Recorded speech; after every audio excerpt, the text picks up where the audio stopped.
to introduce myself.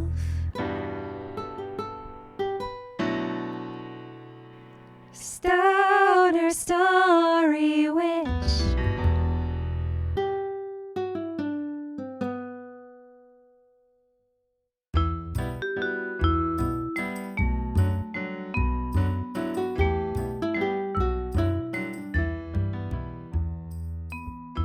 It's a great story, and I don't necessarily mind that it happened, because the first person I told it to was like, I've never even heard of that. And I thought, yeah, that's the kind of story I want to tell. I've never even heard of that.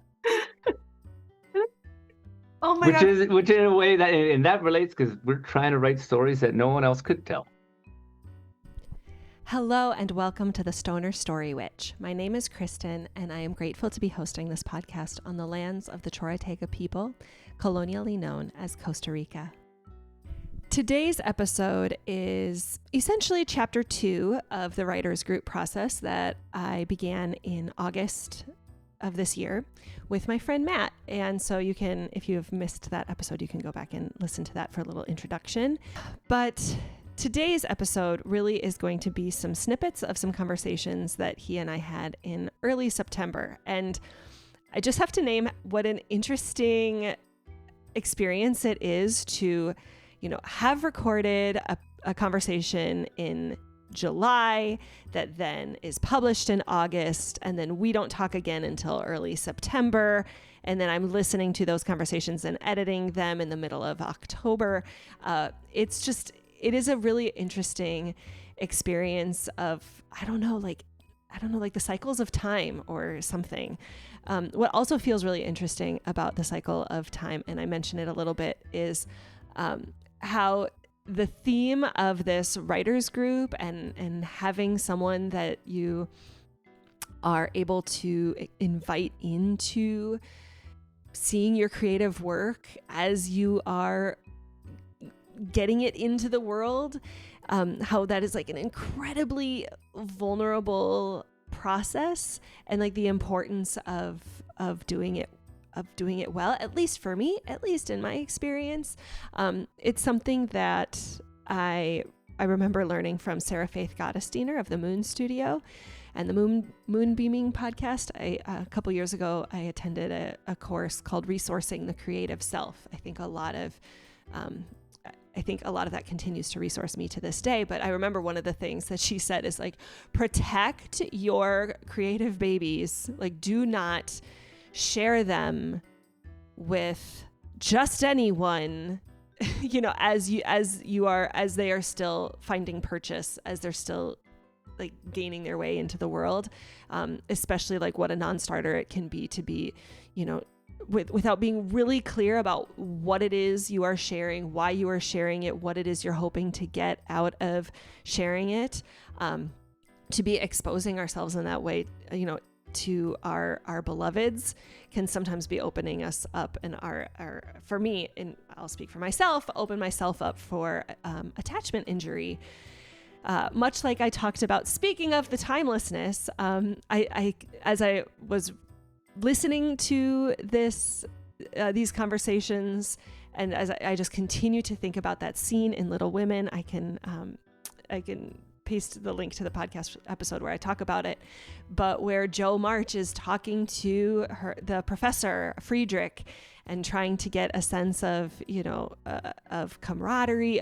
It's unclear actually what it is that, she's looking for, but he is not really giving it to her. And it is a scene that I feel really demonstrates this feeling of vulnerability. And it really is, I'm offering this episode as a way of really honoring my own attachment stuff that's coming up as I'm, building a collaborative kind of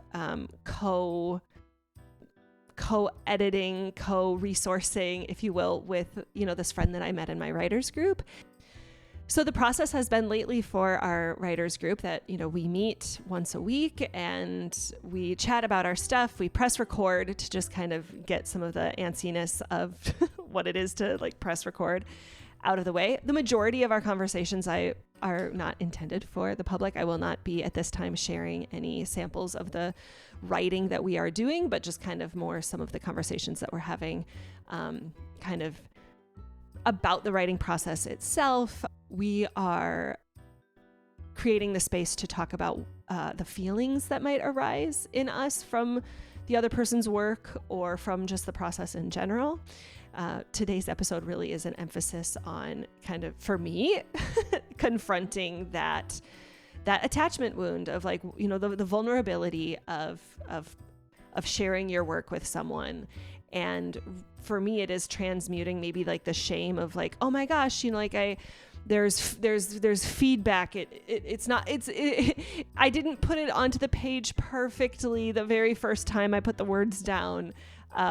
And also, you know, I don't know. I think for me, it's maybe unlearning a little bit of maybe what I learned in school, where it was just, you know, you would turn in your work to your teacher and the teacher would, you know, just grade you or tell you that, you know, it had to be better. And maybe it is like a corrective experience for like, okay, like this person is on my set. We are on the same team here.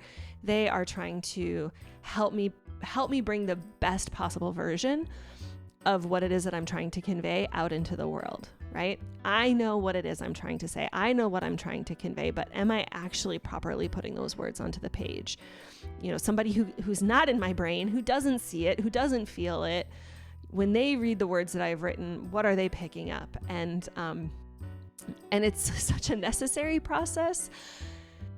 And this podcast episode in particular, I really want to name just what a bold and brave act of courage it is to invite someone into that process with you and to open yourself up to that, to that relationship. So another thing that I will be including in these episodes, I believe, is anytime each other's work or some part of the process is reminding us of a story or a scripture or a TV show or whatever it is, that I'm including those in here as just kind of part of, Sophie Strand calls it like the compost heap, right? Like it's all in the mix. It's all in the field. It's, Gina Cadlick even mentioned in the podcast, in the most recent podcast, how, you know, stories really are just like a collective conversation. Dana Lynn Nichols would call it, you know, liberation is collective imagination. And so in a lot of ways, like there really are no new stories, and that is okay. And it just means that we all get to be in conversation with each other. And so it feels nice to honor the stories that have mentored us to this point where we are then, you know, trying to bring different stories to life. I just want to reiterate that these writers group episodes that I'm doing in my, what I'm calling season 5, but as they're sprinkled out in the coming months, I'm offering them really as like little diary entries into the process of creating something. And so if you've listened to other episodes where, you know, I might be coming at it with, you know, very specific questions, very specific, like an intention of what it is that I'm going to be talking about in an outline. This is not that. This literally is, the process of this is I am just listening to old conversations that I had and revisiting those moments, reflecting on them, and then just offering them out as like a little journal entry, like a little diary. So if that sounds interesting to you, oh my gosh. Hello. If you have thoughts or responses, please, by all means, shoot me an email at stonerstorywitch@gmail.com or comment on the post on the Substack where you found this episode. But yeah, it's like the idea of just having a personal conversation and offering it out to the collective. And, you know, maybe not everybody has people that they can necessarily meet with, but maybe your mirror neurons can get activated by the idea that like, okay, there are people doing this work. And so I I am just in it. And this episode and episodes like these are just demonstrating the in itness of trying to bring a creative work to life. So without any further ado, here are the snippets of various conversations that I had with my friend Matt in early September. That's incredible. Well, yeah, that was I think that was when we recorded, was mid-July. Yeah. Oh, that's fun. I took August off. Podcast sounds great, by the way. You listened? Yeah. Nice. I'm glad you liked it. I liked listening to it too. It just kind of felt, it's kind of like a weird time traveling thing to like have a conversation, be kind of in the process of editing it so that others can hear it. And then when it comes out, like listening to it again, being like, oh, like that, it's like hitting differently just a month later or something. Oh, that's so cool. If we proceed as though we are like the protagonists in the story of our own life and just kind of like locate yourself, like, where are you? What is the type of story you're like? So to me, I'm just like, okay, archetypally, it's like returning the ring to Mordor is like birthing this book, is like clicking publish on this book is like the moment that, or you know what I mean? And yeah. I'm like, oh my God, like I found an ally. Yeah. I found somebody, or maybe, and now maybe it's like, maybe it's actually more like the Wizard of Oz. And it's like, I found my scarecrow. Like somebody else wants to go see the wizard. Hey, I like that. Yes. And you're kind of on your own journey, and I'm kind of on my own journey. But we're going to the same place.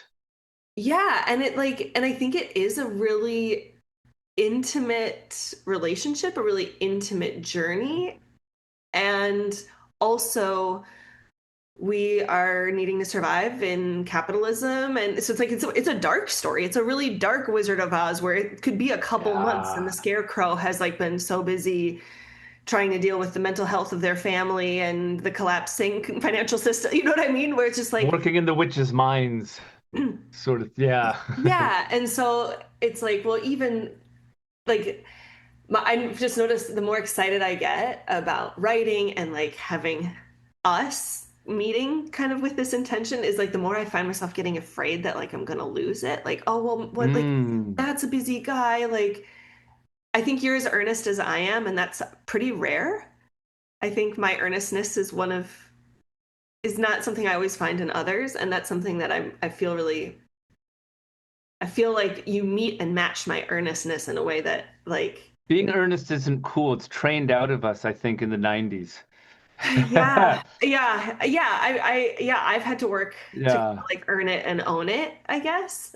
But I think with that, there's the earnest wound of just like the times that I've wanted to do something creative with somebody else and they're kind of into it, and then they're like, actually no, and then like I'm the weird one.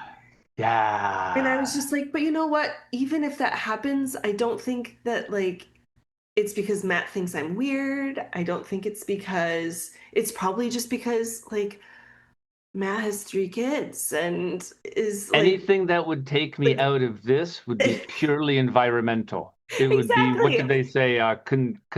Constituting. I saw a funny meme about it. And that's something happening. And that's like super sad. And then I could, but like I can be with sadness, and I can keep like, it's like as great as it is to have like a companion on the journey. Like even if like it doesn't change anything about what I'm doing. And I think like that was something that I was just kind of like reflecting on, because I was just like, it's hard.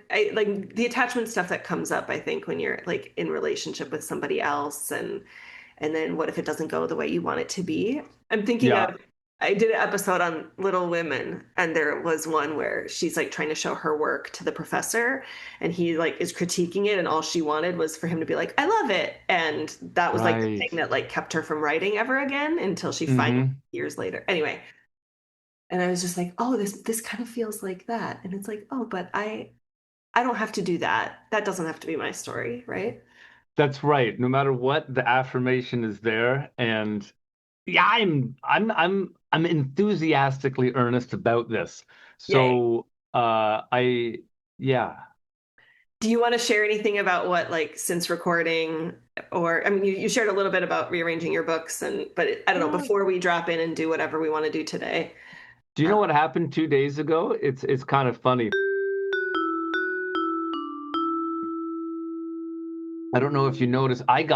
This is a story. I just want to share a funny story. How's that? Two Sure. days ago, I was sitting on the balcony enjoying a beer. And Okay. then time goes on. I go inside. It takes me a long time to finish this particular beer. And then it's Okay. almost gone. I brought it inside and I haven't touched it for maybe an hour. Playing Stardew Valley with my wife, enjoying the video game. Oh, there's a little sip left. All right. And I greedily throw it back.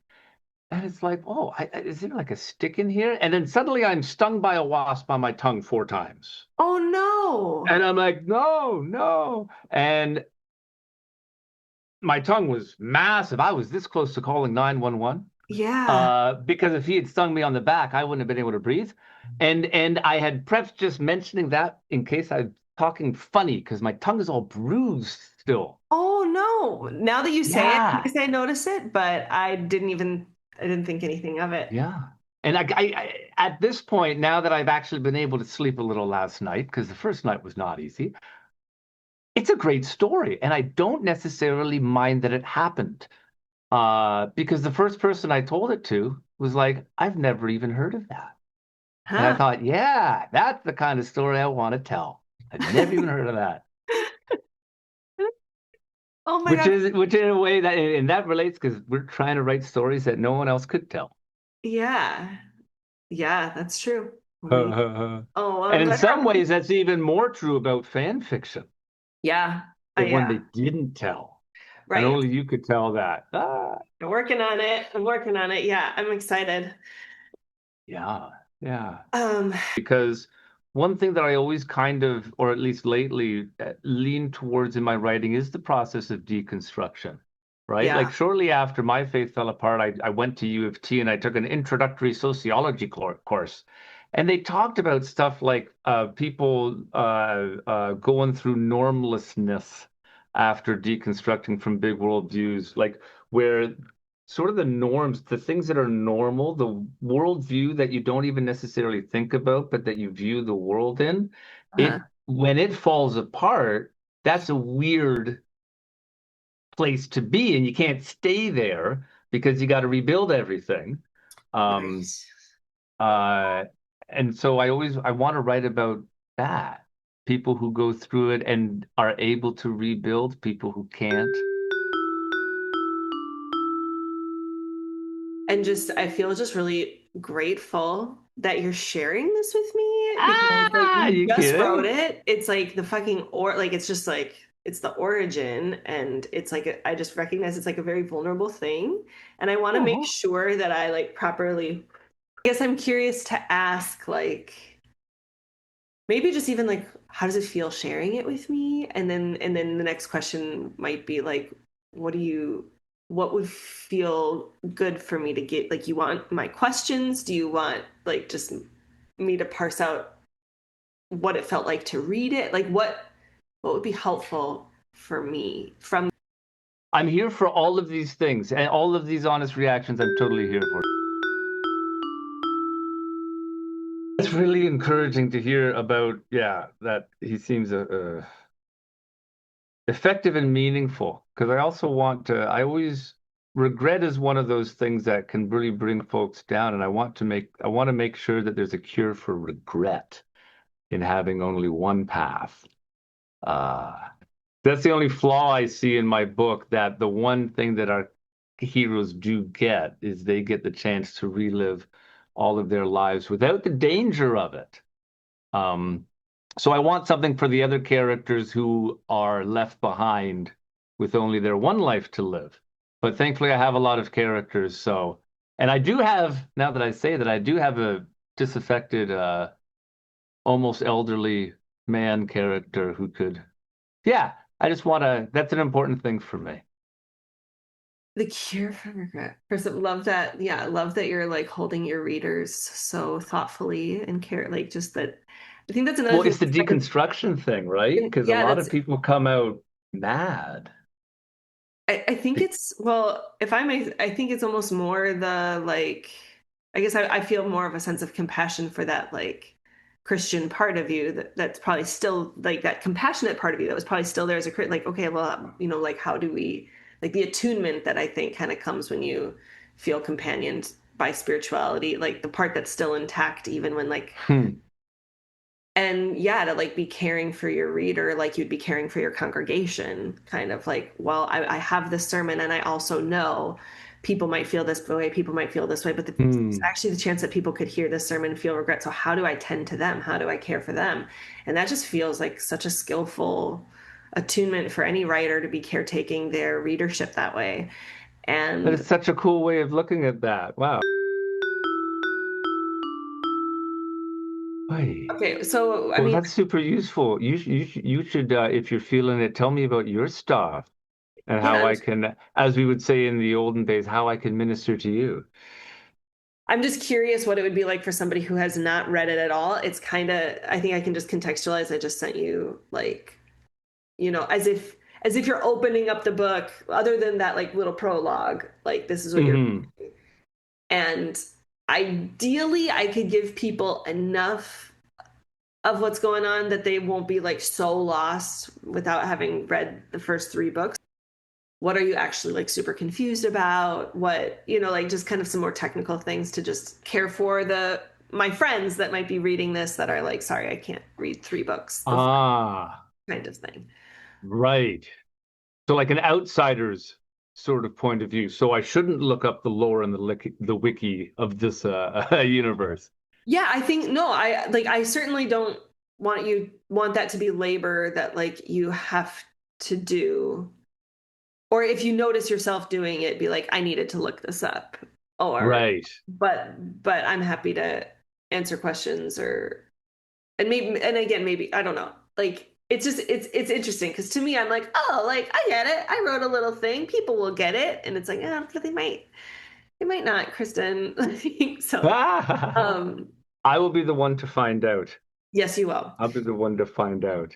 And you want like other feedback that may be useful and encouraging and or whatever or Yeah, like I think I can, I mean, what you gave me the last time was super great. okay. So it's doing like a bunch of things at once. First off, you have this theme of narrative and certain judgments being attached to certain narratives that lead to certain emotional outlooks. And so you got layers, and then it feels like this is near the beginning. Uh-huh. So she is narrating to herself in order to remember, Yeah. and there is interspersed judgment in it to protect against the greedy Griffin riders, those Yeah. bastards. They're nasty people. We're the Right. good people. But you can also tell that she's not necessarily holding that in her heart because she is giving it to herself by rote. She is Yeah. reciting it, Yeah. and that's where the bad, the Yeah. negativity, the judgment comes in, and then it also helps a reader like me who's never read it. I absolutely understand everything now. I don't know. I don't need to know what a griffin is to know that the greedy griffin riders are, so those are going to be our Right. bad Well, they were guys. the bad guys of the first book. And so Oh, she's kind okay. of like, oh, but wait. And so kind of as she's getting her amnesia back, I'm kind of hoping to get all the readers up to date. That's perfect because, I that's great. Because it also solves that one problem in basically every good found footage horror. Why are you recording this? Yes. Right? And it Yes. perfectly solves that in a way that like the I remember reading Dracula Okay. and the whole book. Have you ever read Dracula? Mm-mm. It's all journals. Oh. It's the journals of all the main characters. That's it. So all the action is after the fact. This is what we I did love that yesterday. freedom. I love that freedom of just being like, does it like have, and I think that's kind of what I like about this was the thought I was just having before, was that I can actually, it's actually very helpful that you said that because it's reminding me that before we even got on the call, I was thinking, like, what if I didn't have to have so much action? What if a lot of just dreams and journaling that she's doing is truly just like she doesn't know what to do or where to go, and she's just truly just like kind of getting downloads of information in her dreams and processing it in her journal, and she's coming in and she's kind of, you know, saying like, oh, people are really doing this and I'm trying to work hard at this, and but it like doesn't have to be about the like all the banter that's going on with everyone as it's happening. And movies, I was talking about this with a parent the other day, where it's like, oh, you know, kids want to be perfect at things before they'll try something. And I was like, yeah, you know, some of that is like, you know, we push it on them. And I was like, well, and think about it, like, you know, and so many of like the kids stories we see are like, you want to do a thing, and then there might be like a 30 second, like, they're working really hard, days and weeks go by, and now they finally know how to ride a bike, and then they can like be in this bike competition.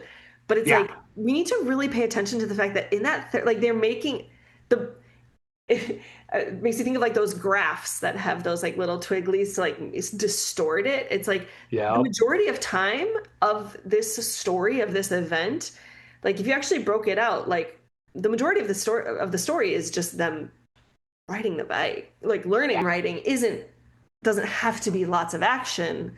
It can be a lot of integration and meaning making and pulling things together that then informs. And my hope is that it will still, is that my fanfic will provide an edge.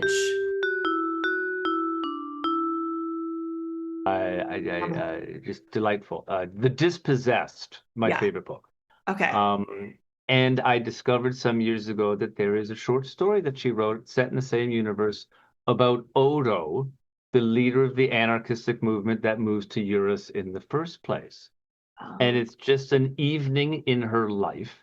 And it is utterly different from The Dispossessed, just an utterly different story. And it was just a delight to have that little, it was very quiet. There's no action whatsoever. It's literally her just walking out of the house that she's living in thinking. And then going to bed, and then it's like implied that she dies in her sleep or something like that. That's it, just this meditation. And that feels like this. And even the writing style, the genre is completely different even. Yeah. I'm trying to do my 500 to 1,000 words a day for the month of September. So I still need those for today, but I trust I might try that. I might try that. I might try You're going to try it with me? I might as well, you know? Yeah. I mean, if you can, like, I think I might do like, you know, 500 to 1,000 words, like parentheses, or 2 hours, because I'm also kind of at the point where I kind of have to like reread some of my stuff to even just figure out. And I want to be compassionate with myself. So it's like, okay, I could trade in the time for, you know, anyway. 100%. Find ways to be compassionate. All right. Well, don't be a stranger. I consider just emails to be like, you know, old time. Like I'm just putting it on a little pigeon, and I don't know when it'll get to you, or like if you're going to shove it in the back of your pack and you're not going to unload until the next camp, and maybe like there's just all that to say, no pressure to like listen or respond. I think sometimes I just want you to. I'm worried that my earnest, this is my insecurity, that I guess I'm just sharing, that like I recognize I can be earnest. I recognize I might have more time this month than you have. And if I'm like sending you a thing, it's like because I needed to send the thing, and not that I can handle your silence. I love that clarification. And I kind of mirror it. Okay. So and I never tire of receiving messages either. Okay. Even if I don't seem to reply, they're not in my backpack. They got read. Okay. Sounds good. Good to know. That's good to know. All right. I already was thinking, it's like we kind of have like segments. It's like, we talk about just like, how's the process? How are you? And then like a little bit of the workshopping stuff. But imagine my delight opening my email this morning and seeing you, because I sent that like a while back, and I was, and like the more time that went, I was just like, wow, Kristyn, that was a really big chunk to just like make somebody read. But I was just like, it felt like just like it was when I was gone, and I was like, oh, if you just like read a page here and there or not, like no pressure. But I was just like, oh, it's just weird how that like shame response or something like that. It's like, well, obviously this is my fault. Obviously I did something wrong. Obviously this was too much. And then being like, holy shit, you like read all 12 pages like very quickly. Or maybe it wasn't quick, like it seemed like probably. And then in came the like a different kind of shame response, like a level 3, like not intense, but like definitely like, oh hey old friend, like receiving that paper from your English teacher and like there's a bunch of red pen on it, and maybe like embarrassed, and maybe it's a little bit, maybe that's like a word for it. But then also just like a big wave of gratitude. Felt really grateful. And then yeah, and then I think a little bit embarrassed because I was just like, wow, somebody with like a master's degree in creative writing is just like giving me their time to like edit my shit. And well, I will tell you this. A couple of times I was thinking to myself, now hold on, Matt. How friggin' I really wanted to avoid making you feel embarrassed at all because there was nothing needing correct. I guess And I just want to stop you right there. You're not responsible for my feelings, right? Like these feelings are going to come up regardless. And this is like a practice of, I think I talked with you last week about that scene in Little Women where she's like showing this guy her writing. And I was just like, oh, that's kind of what's going on here. And however, that particular scene in that movie is like it going poorly.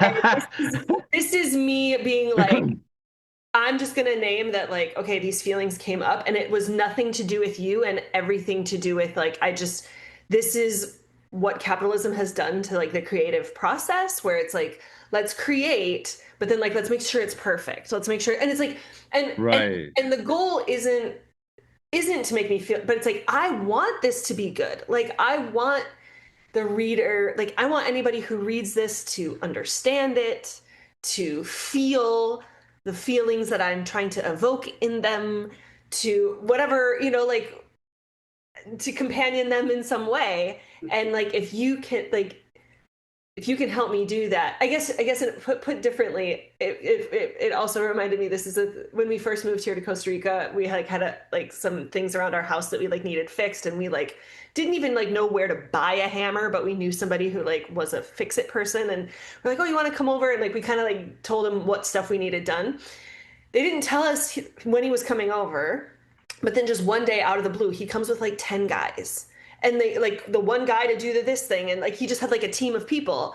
And my husband and I are just like, there's literally nowhere in our house we can go. Like we're like, and it was just like kind of this like, but then we just like looked at each other and we're like, we asked for this. They're doing us a favor.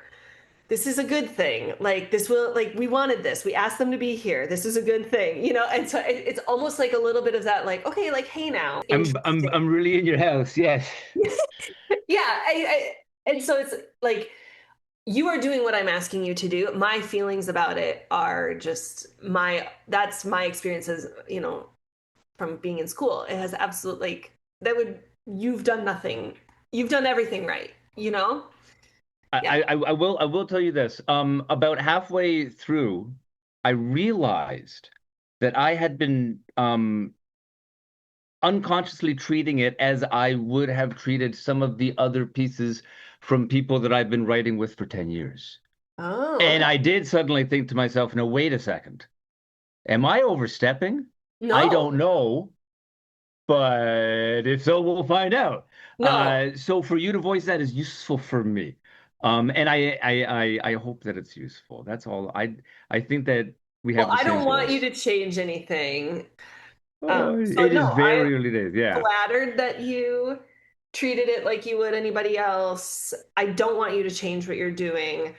I think that just like maybe there was just a sense of just like, okay, like we're doing it. It's like I think you're kind of like, yeah, you're editing it for clarity, and I'm also just really curious, like because this is you diving in feet first into this universe after 3 books, after having not read any of them. Yeah. And so like you made one comment that was very useful. Like, I missed the point where I was supposed to. Was I supposed to?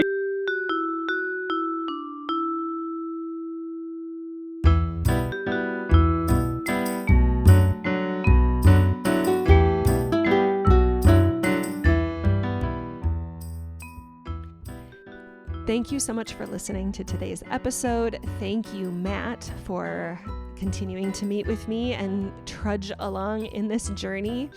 Thank you to everyone in my life that has, even if just energetically, has been offering me witnessing and support and companionship in this process. I am still months and months and months away from it being finished, and it just feels meaningful and possible to be continuing on this journey in the midst of these tumultuous times.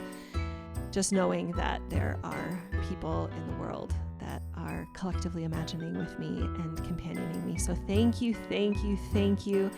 As always, feel free to comment on the Substack post where you found this, or reach out to me at stonerstorywitch@gmail.com. It is my hope that every creator out there who wants and needs companionship on that journey to Oz, or to return the ring to Mordor, wherever it is, whatever your story is of your life, it is my hope that you are well companioned and well resourced for that liberatory journey. Thank you to John Williams and Anais Mitchell for the inspiration for the theme song of the Stoner Story Witch podcast, as well as Matt Schubbe and Kevin Carlo for their creative juices for the cover art and the sound editing and production. And with that, I will leave you with my quote from Rev. Angel Kyoto Williams that says, "Love and justice are not two. Without inner change, there can be no outer change. And without collective change, no change matters." Take good care, everyone. Bye for now.